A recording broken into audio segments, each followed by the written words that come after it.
Baiklah, assalamualaikum warahmatullahi wabarakatuh. Di sini saya Fadi Muhammad Barama ingin mempresentasikan materi yang berjudul pendapatan kontrak konstruksi.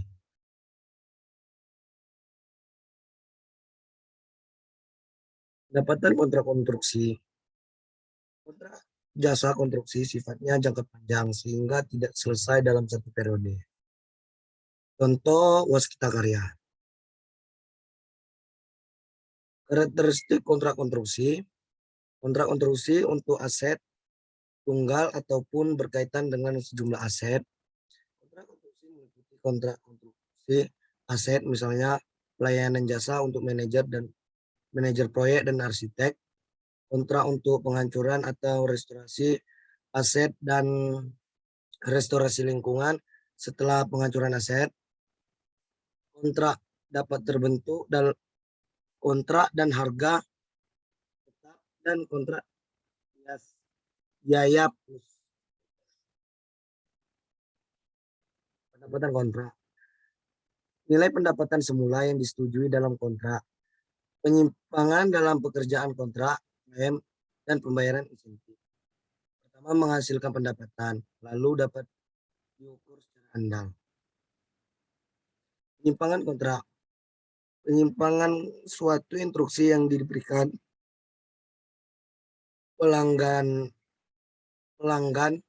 mengenai perubahan dalam lingkup pekerja yang akan dilakukan berdasarkan kontrak. Penyimpangan dimasukkan ke dalam pendapatan kontrak jika satu, kemungkinan besar pelanggan akan menyetujui penyimpangan dan jumlah pendapatan yang ditimbulkan dari penyimpangan. Dua, jumlah pendapatan dapat diukur secara andal. Klaim. Jumlah yang diminta kontrak pada pelanggan atau pihak lain sebagai penggantian untuk biaya-biaya yang tidak termasuk dalam nilai kontrak.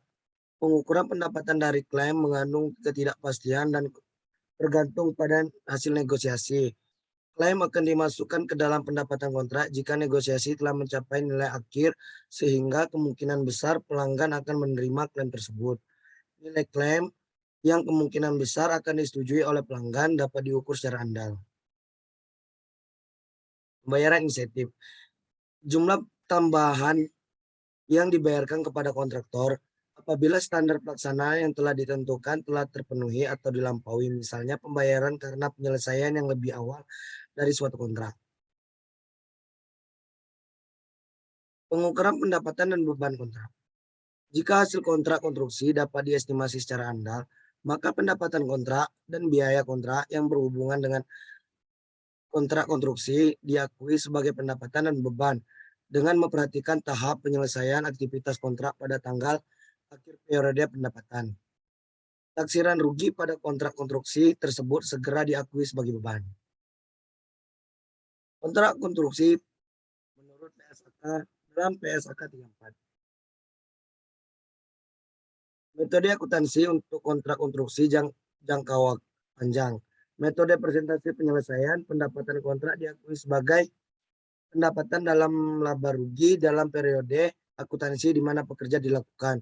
Biaya kontrak biasanya diakui sebagai beban dalam laba rugi pada periode akuntansi di mana pekerja yang berhubungan dilakukan. Metode kontrak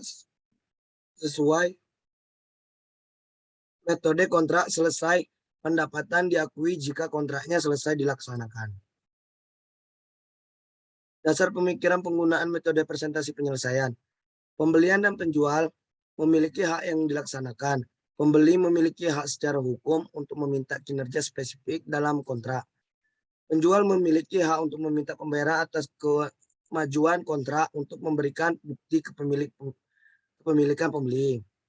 Entitas harus mengakui pendapatan sesuai dengan kemajuan pekerjaan tersebut. Cara menghitung beberapa presentasi penyelesaian pekerjaan. Ada tahap dalam mengaku pendapatan dengan menggunakan metode persentase penyelesaian pekerjaan. Untuk menentukan beberapa persentase penyelesaian pekerjaan, dapat kita gunakan rumus biaya yang sudah dikeluarkan sampai tanggal pelaporan dibagi dengan total biaya yang diestimasikan untuk menyelesaikan pekerjaan dikali 100%. Kemudian Untuk menentukan pendapatan yang akan diakui pada tanggal pelaporan, dapat kita hitung dengan cara presentasi penyelesaian pekerjaan dikali estimasi total pendapatan. Untuk menghitung berapa besar pendapatan yang diakui untuk periode sekarang, pendapatan yang diakui sampai tanggal pelaporan dikurangi dengan pendapatan yang sudah diakui pada periode sebelumnya. Metode presentasi penyelesaian digunakan oleh perusahaan jika semua kondisi berikut terpenuhi. Pertama, jumlah pendapatan kontrak dapat diukur dengan andal. Lalu ada kemungkinan manfaat ekonomis terkait kontrak masuk ke perusahaan, biaya kontrak sampai selesai, dan tingkat penyelesaian akhir periode pelaporan dapat diukur dengan andal. Kemudian biaya kontrak yang berasal dari kontrak dapat diidentifikasi dan diukur dengan andal sehingga biaya aktual kontrak dapat dibandingkan dengan perkiraan awal. Sekian presentasi yang dapat saya sampaikan. Lebih dan kurang saya mohon maaf. Apabila ada salah kata dan salah perbuatan, saya mohon maaf. Wabillahi taufiq wal hidayah. Wassalamualaikum warahmatullahi wabarakatuh.